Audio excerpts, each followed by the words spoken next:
أما بعد فأعوذ بالله من الشيطان الرجيم بسم الله الرحمن الرحيم سبحانك لا علم لنا إلا ما علمتنا إنك أنت العليم الحكيم صدق الله العظيم۔ قرآن کریم کی پہلی سورۃ الفاتحہ سے درس قرآن کا آغاز کرتے ہیں۔ اس کو سورۃ الفاتحہ کیوں کہا جاتا ہے؟ اس لیے کہ قرآن کریم کی ابتدا کرنے والی سورت یہی ہے، اس لیے اس کو سورۃ الفاتحہ کہا جاتا ہے۔ فاتحہ کا مطلب ہوتا ہے کہ بند چیز کو کھولنے والی۔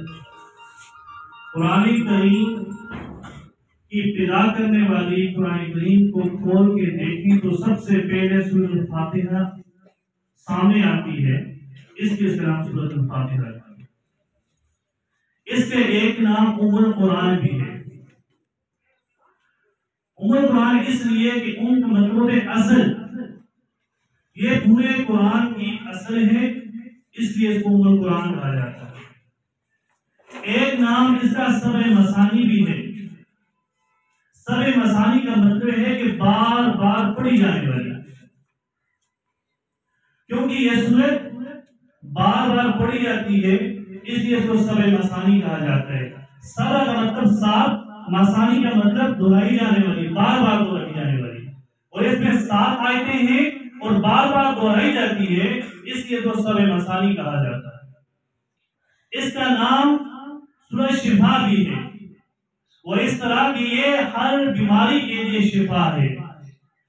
روایت میں آتا ہے صحابہ کرام کی جماعت کہیں سے واپس ہو رہی تھی، وہ ایک بستی کے اندر قیام کرنا چاہا تو ان لوگوں نے کہا نہیں، آپ صحابی ہیں، آپ یہاں سے نکل جائیں، آپ بے دین ہیں، یہاں سے نکل جائیں۔ صحابہ کرام نے رات گزارنی تھی اس بستی سے باہر، انہوں نے قیام کیا۔ رات کو اس بستی کا جو سردار تھا اس کو کسی چیز نے کاٹ دیا۔ انہوں نے اس پہ بڑے حربے استعمال کیے، جنتر منتر کیے، لیکن اس سے کوئی افاقہ نہ ہوا۔ تو ایک شخص دوڑتا ہوا آیا اور نبی اکرم صلی اللہ علیہ وسلم کے صحابہ سے کہا آپ کچھ کریں۔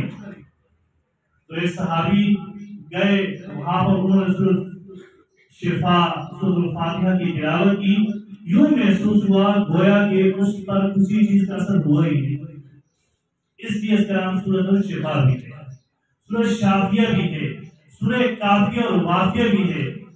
امام بزاری نے اس کے بہت سارے نام ذکر کیے ہیں، اور حسن بصری رحمہ اللہ فرماتے ہیں کہ اللہ جل شانہ نے قرآن کریم سے پہلے 104 کتابیں نازل فرمائی، جن میں تورات بھی ہے، زبور بھی ہے، انجیل بھی ہے۔ تمام کتابوں کا 104 کتابوں کا خلاصہ 4 کتابوں کے اندر، تورات، زبور، انجیل اور قرآن شریف کے اندر ہے، اور پورے قرآن شریف کا خلاصہ سورۃ الفاتحہ کے اندر ہے۔ اس کی جتنی فضیلت ہے قرآن کریم کی، حد سے زیادہ فضیلت ہے، اور سب سے زیادہ فضیلت سورۃ الفاتحہ کی ہے۔ اس کے شان نزول کے بارے میں کہا جاتا ہے، علماء کرام فرماتے ہیں جبرائیل امین نبی اکرم صلی اللہ علیہ وسلم کے پاس تشریف فرما ہے تو اچانک ایک آواز آتی ہے، آسمانوں کا دروازہ کھلتا ہے، تو جبرائیل امین کہتے ہیں کہ یہ فرشتہ ہے جو آج سے پہلے کبھی زمین پر نہیں اترا، وہ 7 آیتیں لے کر اترتا ہے، اور فرمایا جاتا ہے، علماء کرام فرماتے ہیں یہ سورۃ الشفا، یہ ام القرآن، یہ سورۃ الفاتحہ، یہ کافیہ اور وافیہ، یہ سورت 2 بار نازل ہوئی ہے، ایک بار مکہ میں، ایک بار مدینہ میں، اور یہ باقی نازل ہوئی ہے۔ پوری 7 کی 7 آیتیں پوری کی پوری نازل ہوئی ہیں۔ کوئی بھی سورت مکمل طور پہ نازل نہیں ہوئی، اس کی کچھ آیتیں نازل ہوئی ہیں، کچھ حصے نازل ہوئے ہیں، لیکن یہ واحد سورت ہے، یہ مکمل طور پہ نازل ہوئی ہے، اور اللہ کے خزانوں میں سے یہ نازل ہوئی ہے۔ تو سب سے پہلے اس کا ترجمہ، اعوذ باللہ من الشیطان الرجیم، میں پناہ چاہتا ہوں اللہ جل شانہ کی شیطان مردود سے۔ شیطان مردود پتہ ہے سب کو، وہ پہلے فرشتوں کی صف میں شامل ہو چکا تھا، لیکن جب اللہ کا حکم نہ مانا تو شیطان رجیم بن گیا۔ ہم نے اللہ کی پناہ مانگی ہے، کیونکہ پناہ اسی کی مانگی جاتی ہے، پناہ اسی کی لی جاتی ہے، امن اسی کا لیا جاتا ہے جو سب سے زیادہ طاقتور ہوتا ہے۔ شیطان مختلف حربوں سے، مختلف طریقوں سے انسان کو اس راستے سے ہٹا دیتا ہے۔ جب اللہ کی پناہ مانگ لی تو شیطان کی اس نرگے سے ہم محفوظ ہو جاتے ہیں۔ بسم اللہ الرحمن الرحیم، شروع اللہ کے نام سے جو بڑا مہربان نہایت رحم فرمانے والا ہے۔ الحمدللہ رب العالمین، تمام تعریفیں اللہ کے لیے جو تمام جہانوں کا رب ہے۔ اس سورت کے آغاز میں ہی اللہ جل شانہ نے ہمیں ایک دعا کا طریقہ سکھایا ہے۔ جب کسی کے دربار میں انسان جاتا ہے تو پہلے اس کی تعریف کرتا ہے تاکہ اس کا مقصد مکمل طور پہ حل ہو جائے۔ ہم اللہ کے سامنے جائیں گے، دعا کا طریقہ بھی سکھا دیا کہ پہلے اللہ کے سامنے اللہ کی تعریف کی جائے گی، اللہ کی تعریف کریں گے، اللہ کی رحمت ہم پہ متوجہ ہوگی، ہم جو مانگیں گے اللہ پر ہمیں عطا فرمائیں گے۔ تمام تعریفیں اللہ کے لیے۔ لفظ اللہ معبود کو کہا جاتا ہے۔ لفظ اللہ کا مطلب یہ ہے جو تمام صفات کا مستجمع ہو، جامع ہو اور تمام عیوب سے پاک ہو۔ اللہ اسم للذات واجب الوجود المستجمع لجمیع صفات الکمالیہ، کہ اللہ اس ذات کا نام ہے جو تمام صفات کمال کی جامع ہو۔ اور رب العالمین، رب کے تین معنی ہوتے ہیں: پیدا کرنے والا، پرورش کرنے والا، دوبارہ بلانے والا۔ یہ صفت اللہ جل شانہ میں پائی جاتی ہے کہ اللہ پیدا بھی کرتا ہے، اس کے تمام معاملات کو حل بھی فرماتا ہے، اور پھر آخر میں وہ بندہ دوبارہ لوٹ کے اسی طرف جاتا ہے۔ انا للہ و انا الیہ راجعون، ہم اللہ ہی کے ہیں، اسی طرف ہم نے لوٹ کر جانا ہوتا ہے۔ اور عالمین، لفظ عالمین استعمال کیا ہے۔ عالم جمع کا صیغہ ہے، جمع ہے، عالم جمع ہے، جس کا مطلب ہے کہ عالم انسان بھی ہے، اللہ ان کا بھی رب ہے، عالم جنات ہے، اللہ ان کا بھی رب ہے، عالم حیوانات ہے، اللہ ان کا بھی رب ہے۔ دنیا میں جتنے بھی عالم ہیں، چاہے وہ دنیا کا عالم ہے، جو بھی عالم ہے، اللہ ان سب کا اللہ رب ہے۔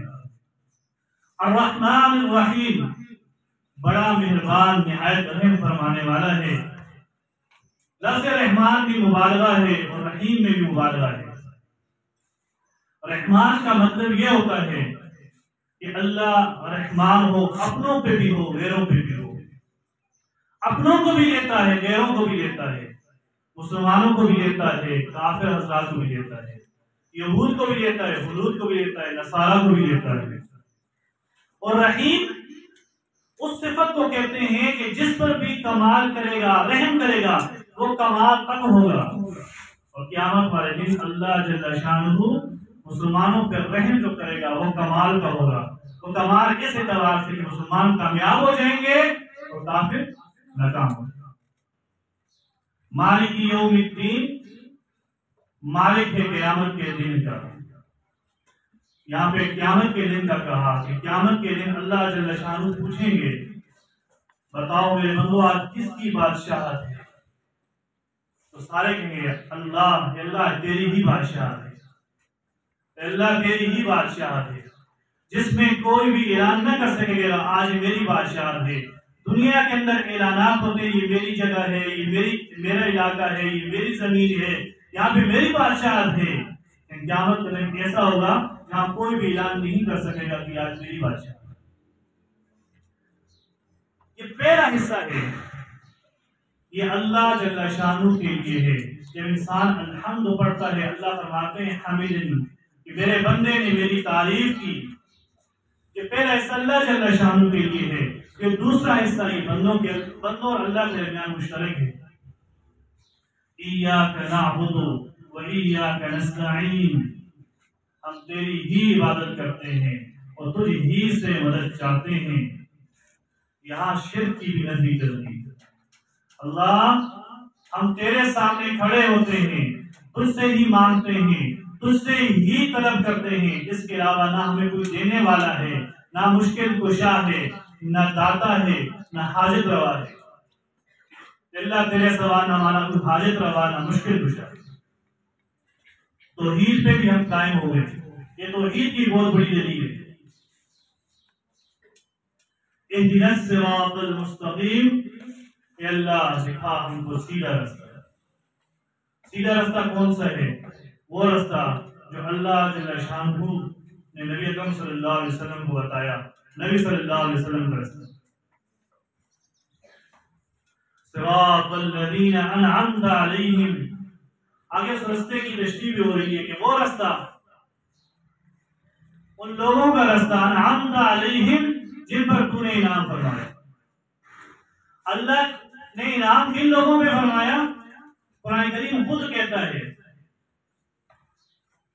اولئک الذین انعم اللہ علیہم من النبیین والصدیقین والشہداء وحسن اولئک رفیقا۔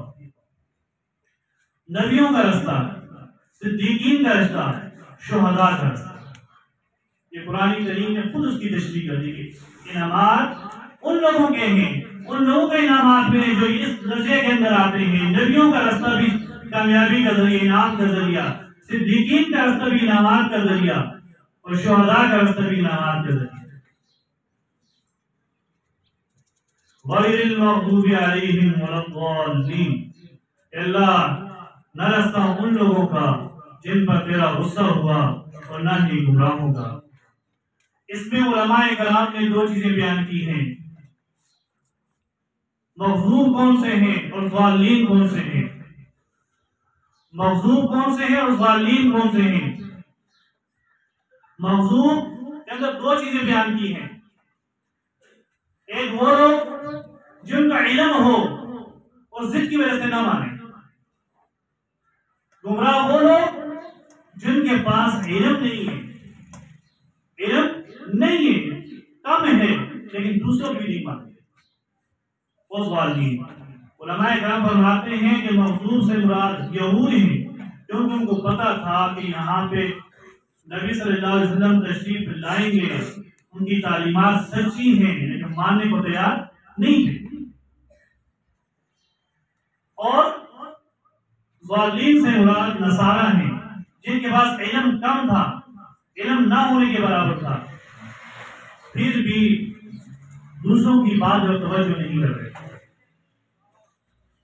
جس طرح عبداللہ بن سلام رضی اللہ تعالیٰ عنہ اسلام لائے، اسلام لانے سے پہلے یہودی کے بہت بڑے راہب ہیں، ان کی پھوپھی صاحبہ یہودیہ بہت بڑی راہبہ ہیں، بہت بڑی عالمہ ہیں، وہ پہلے سے کہہ رہی تھی نبی اکرم صلی اللہ علیہ وسلم مدینہ میں تشریف لائیں گے، سفید لباس میں آئیں گے۔ عبداللہ بن سلام درخت پہ چڑھے ہوئے، کھجور کے درخت پہ، وہاں سے خوشے توڑ رہے ہیں، پھوپھی نیچے کھڑی ہیں۔ عبداللہ بن سلام کہتے ہیں کہ مجھے سامنے کی طرف سے سفید لباس میں کچھ اشخاص نظر آ رہے ہیں، پھوپھی کہتی ہیں کہ وہی شخص ہے۔ اتنا علم ان کے پاس موجود تھا۔ عبداللہ بن سلام نیچے اترے، وہی خوشے ہاتھ میں پکڑے، دوڑتے ہوئے گئے، دوڑتے ہوئے جاتے ہیں، نبی اکرم صلی اللہ علیہ وسلم کو دیکھتے ہیں، وہ فوراً ایمان لاتے ہیں۔ واپس آ کر پھوپھی کو بتاتے ہیں، پھوپھی کہتی ہے کہ یہود کو نہ بتانا، وہ سازشی قوم ہے، تیرے خلاف سازشی کرے۔ اب ان کا علم تھا۔ مغضوب کی تفسیر میں واقعہ سنانے کا مقصد یہ ہے کہ ان کو علم کتنا تھا کہ نبی اکرم صلی اللہ علیہ وسلم ایک علاقے سے اس جگہ پہ تشریف لائیں گے، لیکن انہوں نے غصے کی وجہ سے، ضد کی وجہ سے نبی صلی اللہ علیہ وسلم پہ ایمان نہیں لائے۔ اور گمراہ وہ لوگ تھے جن کے پاس علم بھی کم تھا اور دوسروں کو دیکھا دیکھی وہ ایمان نہیں لائے، اس لیے ان کو کیا ضالین کہا۔ اس لیے اس سورت کے اندر پہلے حصے میں ہم نے اللہ کی تعریف کی، دوسرے حصے میں اللہ سے مانگا ہے کہ اے اللہ ہمیں ان لوگوں کے رستے سے بھی بچانا جو گمراہ ہیں، جو مغضوب ہیں۔ آمین. اے اللہ ہماری دعا کو قبول فرما. آمین. قرآن کریم کے اندر تو نہیں ہے، یہ حدیث کے اندر آمین کے لفظ آئے ہوئے ہیں، اور نماز کے اندر آمین کا پڑھنا سنت ہے. اللہ جل شانہ جو کہا سنا عمل کرنے کی توفیق عطا فرمائے، جو کمی کوتاہی ہوئی اللہ پاک اس سے درگزر فرمائے. آمین. وما علینا الا البلاغ.